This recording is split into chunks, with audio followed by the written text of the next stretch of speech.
welcome our visitors to our worship service. I'm glad that you have decided to be a part of us this morning. When you look in the Old Testament, you find many great object lessons. One lesson is found in Jeremiah chapter 35. And let me ask you this question. Have you learned the lessons from the Rechabites? There might be some here that have never even heard of the Rechabites. I didn't know very much about them myself until I was reading through Jeremiah and I came across Jeremiah chapter 35. In Jeremiah 35, verse 1 and 2, we have the introduction of this group of people called the Rechabites. It says in verse 1, the word which came to Jeremiah from the Lord in the days of Jehoiakim, son of Josiah, king of Judah, saying, Go to the house of the Rechabites. Speak to them and bring them into the house of the Lord, into one of the chambers, and give them wine to drink. Now, if you do research on the Rechabites in the Old Testament, as far as that name is concerned, you will only find them in Jeremiah chapter 35. Jeremiah chapter 35 only deals with this tribal group known as the Rechabites. But as you study Old Testament history, you find out that the Rechabites were a nomadic tribe who were the descendants of Jethro, who was the father-in-law of Moses. You remember Jethro was a priest in Midian. We find that out in the book of Exodus. He was a priest of God. And his descendants became the Rechabites. You find out that they are also known as Kenites in Judges chapter 1 and verse 16 and Judges chapter 4 and verse 11. They were a nomadic tribal group, descendants of the father-in-law of Moses, that did not become a part of Israel. When Israel went into the land, they were invited to become a part of the nation of Israel, but they were satisfied with being nomadic. They would travel around and around until there might have been some sort of danger to their tribe. Then they would go into a city to seek refuge. And we find out from passages of the Old Testament that they seemed to be a very righteous people. They were not of Israel. They were what you would call Gentiles, yet they were loyal to the God of Israel. They were loyal to him. And God is going to set them up as an example to his people. Jeremiah is told to go to the house or the family, the tribe of the Rechabites in verse 2. Speak to them, bring them into the temple, and then you give them wine to drink. Verse 3 says, Then I took Jaazaniah, the son of Jeremiah, the son of Ahabaziah, whose brothers and all his sons, and the whole house of the Rechabites. And I brought them into the house of the Lord, of the temple, into the chamber of the sons of Hanan, the sons of Igaliah, a man of God, which was by the chamber of the princes, above the chamber of Maaseiah, the son of Shalom, the keeper of the door. Verse 5. Then I set before the sons of the house of the Rechabites bowls full of wine and cups, and I said to them, Drink wine. That's exactly what God told Jeremiah to do.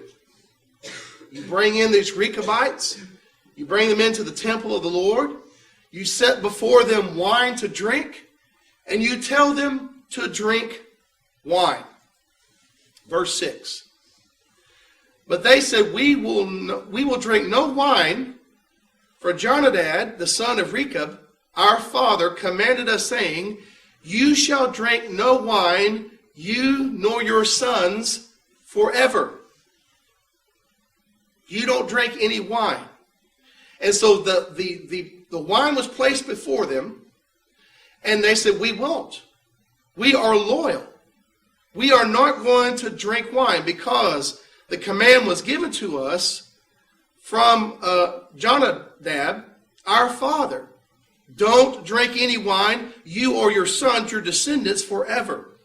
Verse 7, You shall not build a house, sow seed, plant a vineyard, or have any of these, but all your days you shall dwell in tents, that you may live many days in the land which you are sojourners.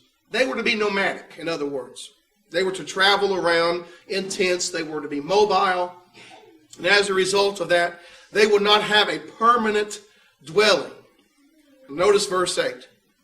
Thus we have obeyed the voice of Jonadab, the son of Rechab, our father, in all that he charged us, to drink no wine all our days, we, our wives, our sons, and our daughters, nor to build ourselves houses to dwell in, nor do we have a vineyard, field, or seed. So they're nomadic, once again, verse 10. But we have dwelt in tents and have obeyed and done according to all that Jonadab, our father, commanded us. Verse 11. But it came to pass when Nebuchadnezzar, king of Babylon, came up into the land, that we said, come, let us go to Jerusalem for fear of the army of the Chaldeans and for fear of the army of the Syrians. So we dwell in Jerusalem. So they went to Jerusalem to take refuge because of the armies of the Babylonians, King Nebuchadnezzar, going into that area. Now that's interesting, but notice what God does with this situation. Verse 12. Then came the word of the Lord to Jeremiah, saying, verse 13, thus says the Lord of hosts, the God of Israel, go and tell the men of Judah and the inhabitants of Jerusalem, will you not receive instruction to obey my words, says the Lord? God would send the prophets to his people, and he would tell them, listen to my word. You're going astray. You're departing from the path that I've set you on. He says, will you not listen to my words? Verse 13. Verse 14, the words of Jonadab, the son of Rechab, which he commanded his sons not to drink wine, are performed, for to this day they drink none, obey their father's commandment. But although I have spoken to you, rising early and speaking, you did not obey me. They obey their earthly father. They obey the request that he made. You and your descendants are not to drink wine. Yet I have sent my prophets to you, rising early. It meant he was in haste, sending these prophets to Israel and to Judah to get them to listen to the will of God, and you do not obey me. Verse 15.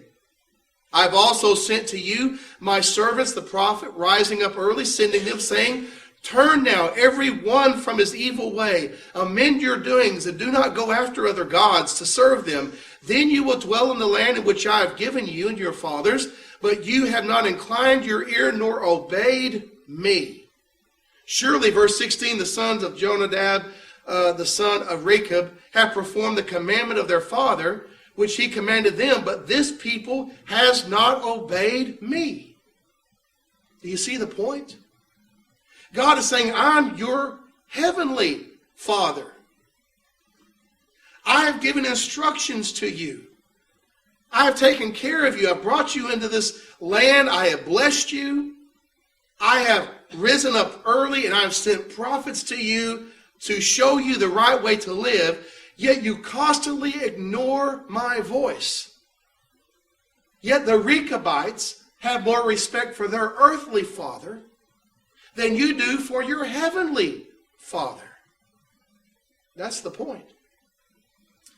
Verse 17, therefore thus says the Lord God of hosts, the God of Israel, behold, I will bring on Judah and all the inhabitants of Jerusalem all the doom that I have pronounced against them, because I have spoken to them, but they have not heard, and I have called to them, and they have not answered.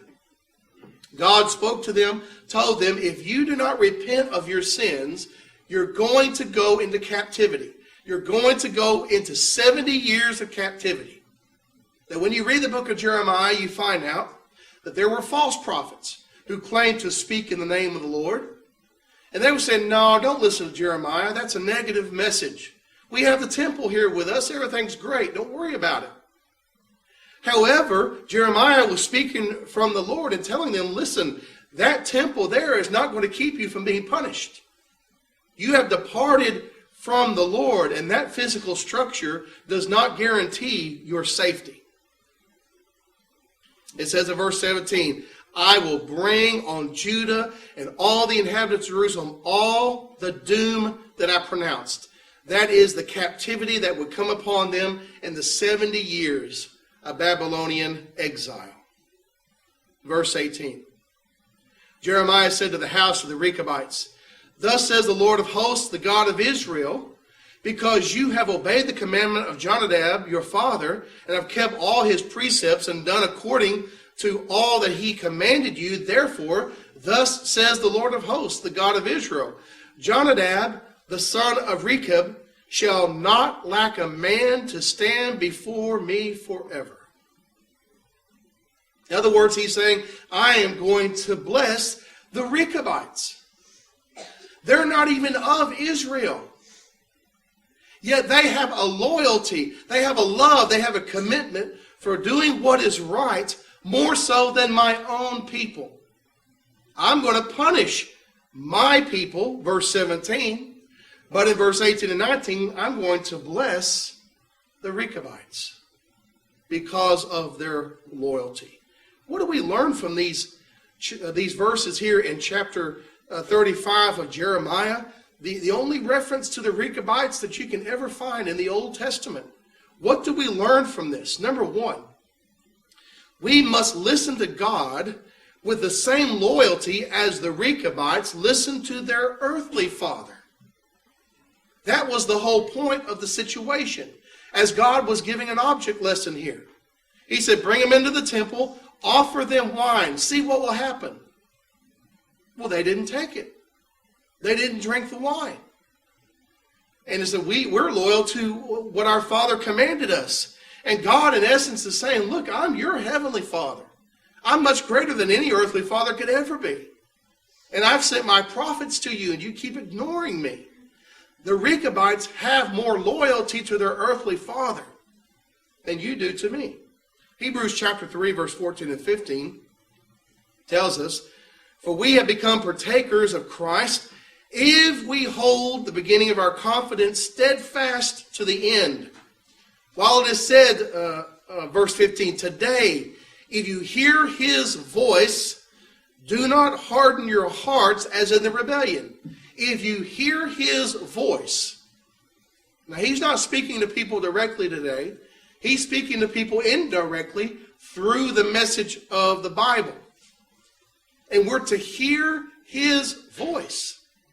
And the Hebrews writer is writing saying, we are partakers of Christ if we remain loyal, if we continue to listen. If you hear his voice, don't harden your heart. That message there is don't become hard-headed. Just because you might hear the message of God, if you're not listening with the intent of doing, repenting and obeying, then your heart can be hard even though you might be hearing his voice on a weekly basis. There must be an obedient faith that is involved in listening to God. We must listen to God, our Heavenly Father, with the same type of loyalty and commitment as the Rechabites listened to their earthly father. Number two, here's what else we learn. God calls us to repentance. Remember what was said in verse 15? He says, I've risen up early to send the prophets, Jeremiah 35 and verse 15, sending them saying, turn now every one of you from your evil way, amend your doings. Don't go after these other gods. You've got to repent. You've got to change your mind, resulting in a change of life. Understand this. God's grace, God's mercy, God's forgiveness, God's compassion is always available. But the key to unlock that door is repentance. That's the key that God gave us to open that door so that we might enjoy his grace, forgiveness, and mercy. God's grace and God's mercy will not go where repentance is not happening. where a person is refusing to turn away from their evil deeds. Acts chapter 17, verses 30 and 31, Paul is preaching to those of Athens, and he says, truly these times of ignorance God overlooked, talking about their idolatry, but now commands all men everywhere to repent, because he's appointed a day in which he will judge the world in righteousness by the man whom he ordained. He has given assurance of this to all by raising him from the dead. God commands all of us everywhere to repent. It's not enough just to believe in Jesus Christ. It's not enough just to attend worship service. We have got to repent. We have got to say, no, I'm not going to continue this way anymore. Amend our ways, as he says in verse 15. Turn from our evil way and pursue what is righteous before God. God calls us to repentance. And number 3, the third thing that we learn from Jeremiah chapter 35 from the Rechabites is good people abstain from wine. There's a vote that's coming up in Royse City in which people are going to vote for alcohol and wine sales within the city limits. I'm going to address this more tonight in our PowerPoint sermon. But the Bible makes it very clear that good people abstain from alcoholic beverages. Proverbs chapter 21 and verse 1 says, wine is a mocker, strong drink is a brawler, and whoever is led astray by it is not wise. Tonight we're going to talk about the differences of the types of wine that you find in the Bible and the mistake that people make, thinking that every time they read about wine in the Bible that it's alcoholic. We're going to show tonight that that's just not the case. And we're also going to show tonight in our sermon that social drinking is condemned in the Bible. It's not okay to have a drink every once in a while as long as you don't get drunk. That's a myth. And we're going to prove that from the scriptures tonight. Wine has been a plight in humanity ever since the book of Genesis. When you read in Genesis chapter 9, Noah drinking and getting drunk, the first recorded incidents of drunkenness in the Bible. It is a plight in society. It disrupts families. It destroys them. Do you think that's not why Jonadab said, stay away from wine? Don't touch it. And we're going to see that the Bible in the Old Testament and the New Testament says the same thing about alcoholic beverage. Don't touch it. Stay away from it. Abstain from it. We'll see that more so tonight. Many great lessons we find from the Rechabites. You may not even have heard of them before this morning. But when we dig into the Word of God and we dig deep into the Old Testament, we find these great object lessons from great people. Some of them are not even of Israel. We need to have an attitude of repentance. If we have done wrong in our life as Christians, we need to repent. We need to have an attitude of turning away from our sins as we listen to His Word, we listen to His voice. Don't harden your heart. Don't just listen and ignore. Repent. Turn away from your sins if you're an unfaithful Christian. If you need to become a Christian this morning, we urge you to obey the gospel. Believe in Jesus Christ that He is God's Son. Make that great confession. Repent of all your sins and be baptized, immersed in water for the forgiveness of your sins. The blood of Christ will cleanse you, and He will add you to His true church. As always, the choice is yours. All together we stand and we sing.